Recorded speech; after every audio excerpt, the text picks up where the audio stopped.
I've been matchmaking all my life. I introduced my best friend and his wife. I introduced my program director, Kevin Drosch, to Inhala. And now I'm going to match you with Inhala. Yes, you two should sleep together. Skip the sleep center. Avoid the CPAP machine. Get in bed with Inhala. It's a custom-fit oral appliance. There's no bulky hoses or uncomfortable mask. Inhala works with your private medical insurance and makes the process seamless. I talked to the people at Inhala.com, and they're going to help you just like they helped out Kevin and his fiancée. She'll finally be able to sleep through the night while Kevin is using Inhala. Follow Kevin's sleep journey right here on 77 WABC. Now is the time for a treatment that is right for you. Visit Inhala.com or call 844-INHALA-1. That's 844-INHALA-1. So like my program director, Kevin, skip the sleep center, avoid the CPAP machine, get in bed with Inhala. Inhala.com, INHALA.com. ABC January 8th. Tim Allen and Kat Dennings star in the new family comedy Shifting Gears. Dad, I'm broke and I need a place to stay until I figure out what the rest of my life looks like. So, a couple of days. When his daughter moves back in. The last time you walked out that door, you looked back at me and gave me a double bird. I was 18. The double bird was how I ended all our conversations. The wheels come off. Can we try to talk to each other like rational adults? Have you watched the news lately? That's not a thing anymore. Series premiere Wednesday, January 8th on ABC and stream on Hulu. KT Macfarland. Why would Zelensky cut off the natural gas to his allies in Europe when that's only going to probably piss them off, right or wrong?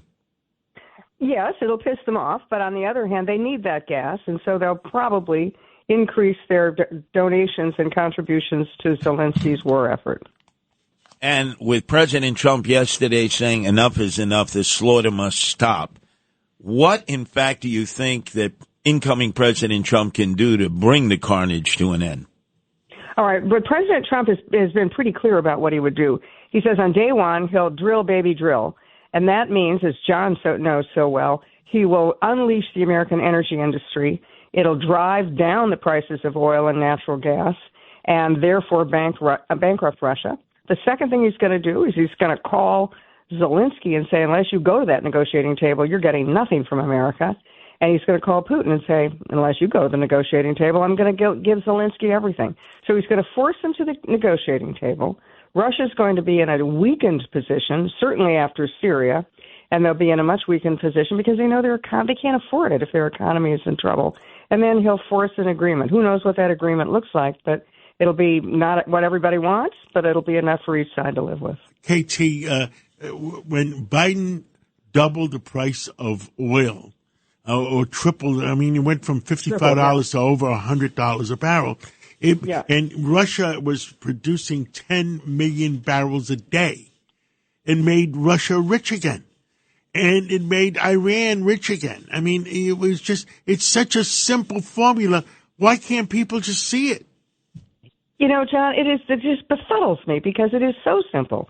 When Donald Trump took office, President Obama had oil at $120 a barrel. There was a reason that Russia had the money to invade Crimea during the Obama administration.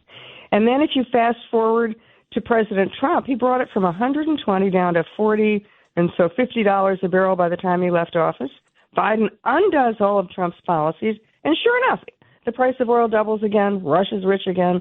Russia uses that money to fight a war in Ukraine. It's so simple. Yes, it's very simple. With the Suez Canal and the Red Sea being closed, that adds $10 a barrel at least to the price of oil. That means maybe $1 a gallon to the average American. Why? I can't figure out the reason Biden kept the Red Sea closed. In addition to that, and that's what feeds all the American inflation, is that high oil price, the high gasoline price, the high price of doing business in the United States. I think it's their kind of obsession with what they think is global warming and they think is climate issues, and they think if they can only have us go to windmills and solar panels, somehow the world is going to be a better place. They also, I think in their own brains, and this is unbelievable, but if you listen to some of the conversations, they think electricity is stuff that comes out of the wall. They don't realize electricity needs to be generated somehow. And they don't realize that the major way of generating electricity is oil, gas, coal.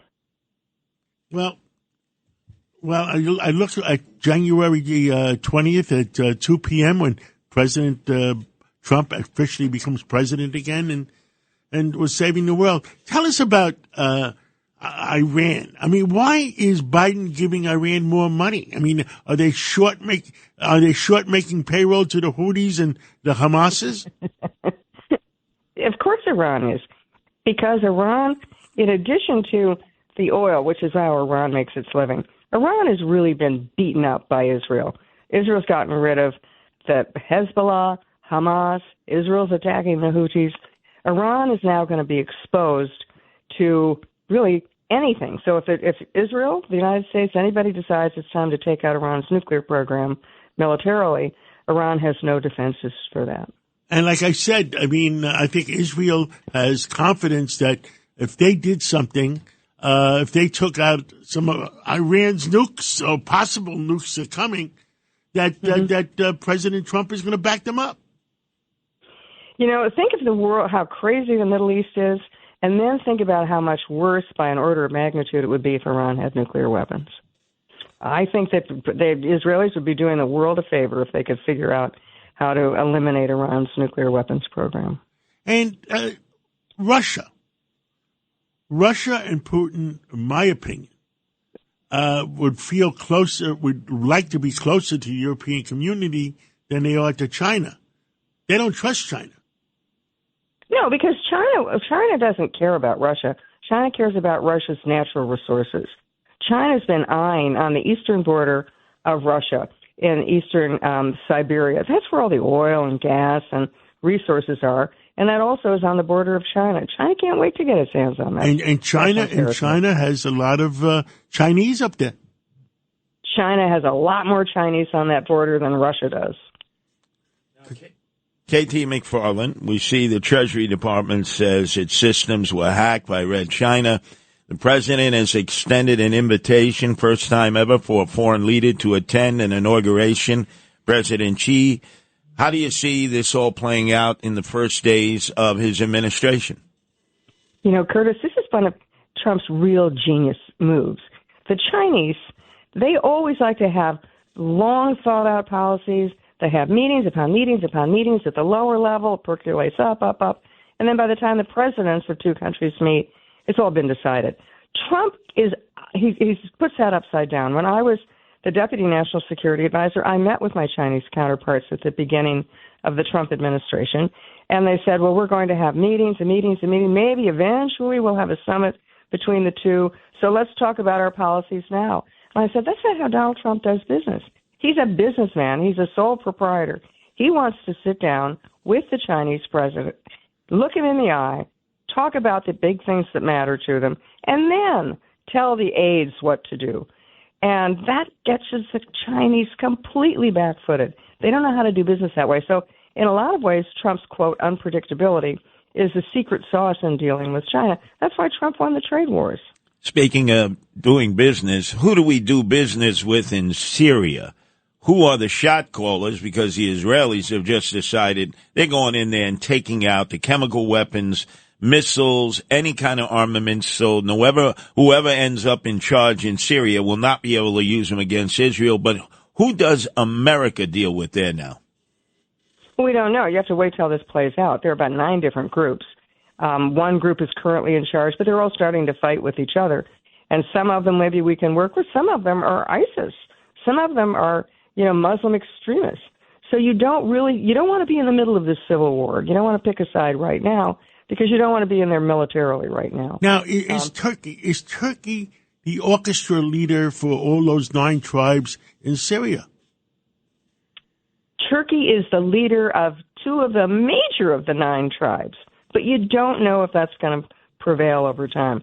What Israel's done is the prudent thing. It's looking at this chaotic situation in Syria and says, look, whatever happens, however this works out, we want to make sure that whatever government there is in Syria, even if there is one, there are no chemical weapons, there are no missiles that can be used against us. And again, I think Israel's doing the world a favor by getting rid of the chemical weapons in Syria.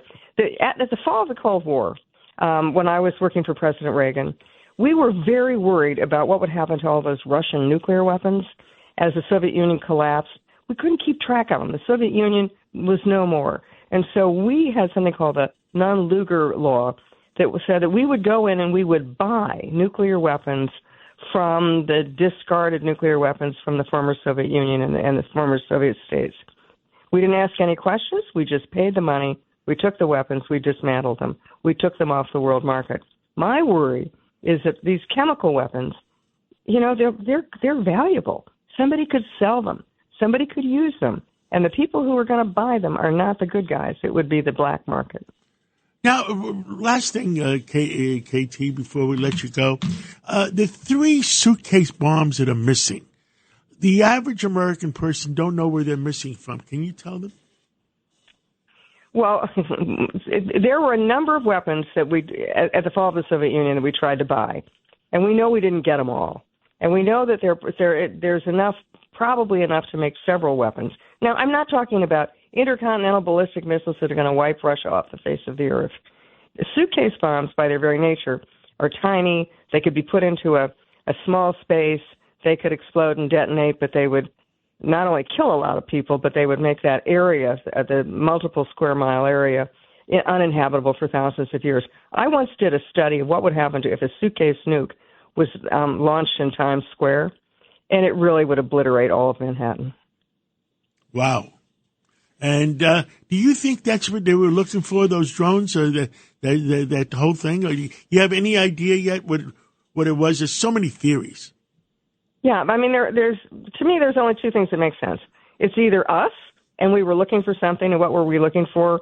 My guess is the things that would have left a signature, a thermal signature, which is either nuclear or chemical, or it was somebody else, some other nation state, and we were covering it up for them because we were ashamed, we didn't want to admit it, we didn't want a crisis. And with President Biden, it could have been either of those. Yes. I mean, Biden could have said, okay, everybody stand down, just like he did with the Chinese spy balloon. KT, we love you. Thank you for coming on and keeping the American people informed, and we'll talk to you again real soon. Thank you, John. Happy New Year. Happy New Year, both.